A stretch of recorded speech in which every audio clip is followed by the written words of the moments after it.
Walau beberapa minggu terakhir kondisi di pasar global membaik, pasar keuangan di dunia masih menyimpan ancaman volatilitas yang tinggi.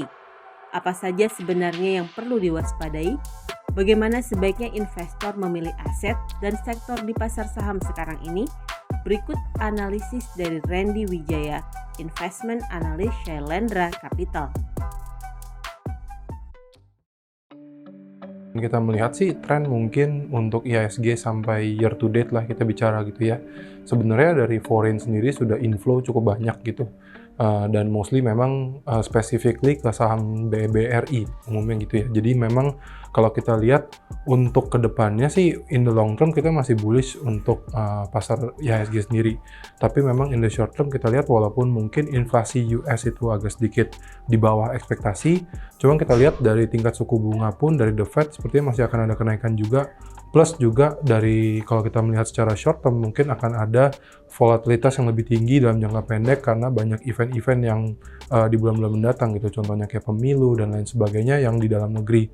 Tentunya itu juga akan berpengaruh terhadap kinerja IHSG ke depan juga. Jadi in the short term kita melihatnya volatilitasnya cenderung akan lebih meningkat. Namun in the long run kita lihat trennya masih akan bullish.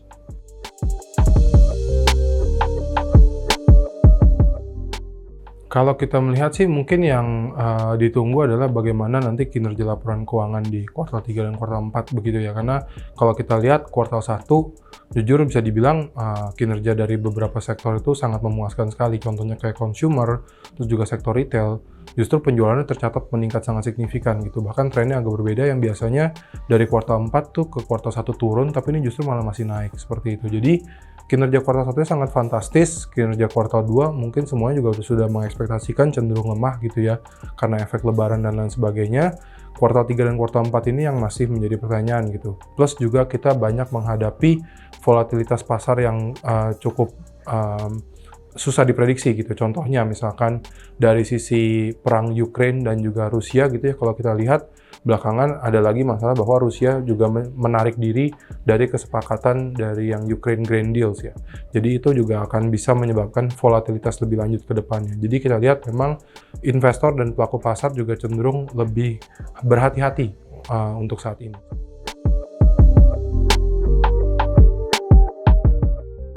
Kalau kita lihat untuk dari sisi pasar obligasi sih sebenarnya dari year to date sudah rally cukup signifikan gitu ya.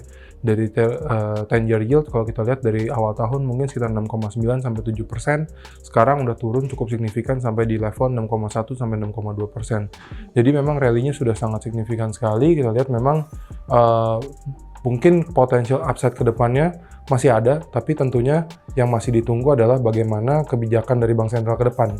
Gitu, karena The Fed masih ada potensi indikasi naik gitu. Cuman kalau kita melihat ke tahun depannya, mungkin sebenarnya mayoritas bank sentral di dunia itu akan melakukan cut rate, which ini yang akan menjadi katalis positif untuk pasar obligasi ke depannya.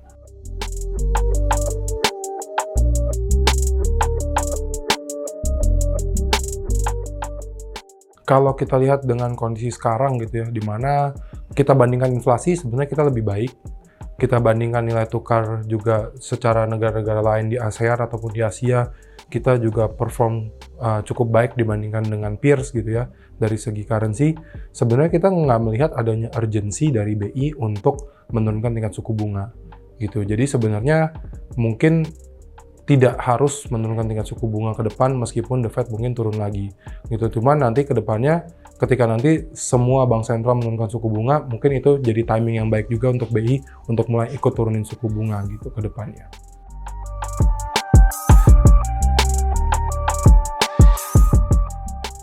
Kalau misalkan untuk dari segi pemilihan aset, sebenarnya karena kita melihat dalam jangka pendek volatilitas pasar itu akan meningkat gitu ya dari berbagai event, dari perang Rusia-Ukraine, terus juga mungkin dari dalam negeri kayak pemilu, kampanye, dan lain sebagainya.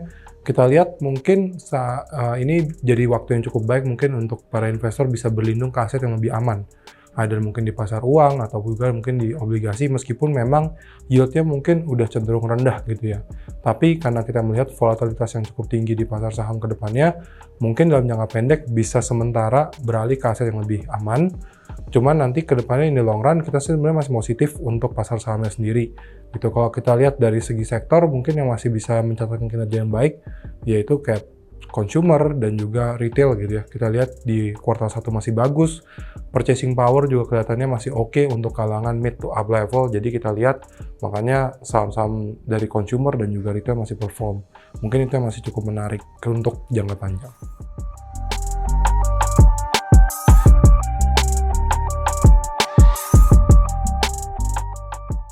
Kalau kita melihat untuk sektor teknologi, mungkin yang lebih ditunggu investor adalah bagaimana profitability growth ke depan gitu. Jadi untuk tahun ini bisa dibilang agak beda nih dibandingkan tahun 2021 dan 2020, di mana investor itu nggak ada yang peduli dengan yang namanya profitability. Mereka fokus sama growth gitu. Cuma kalau sekarang perusahaan tech ini kita lihat lebih dituntut untuk gimana caranya growth itu masih tetap ada, walaupun mungkin nggak sesignifikan di tahun-tahun lalu, tapi profitability udah mulai terlihat gitu, atau at least minimal kerugiannya makin mengecil setiap periodenya gitu. Nah ini yang kita lihat mungkin dari sisi perusahaan teknologi di Indonesia pun masih cukup struggling gitu ya, karena dari sisi konsumen sebenarnya kita lihat ketika ada satu platform misalkan mengurangi promo, mereka juga akan kehilangan user gitu, basically usernya akan pindah ke platform lain. Jadi agak susah memang untuk membalancing antara kebutuhan growth, yaitu dengan cara promo, dan juga untuk meningkatkan profitability-nya. Jadi, menurut kita ini masih menjadi isu yang ada di tech, sehingga mungkin sentimen dari penurunan suku bunga pun belum tentu berdampak signifikan gitu ya terhadap saham-saham tech.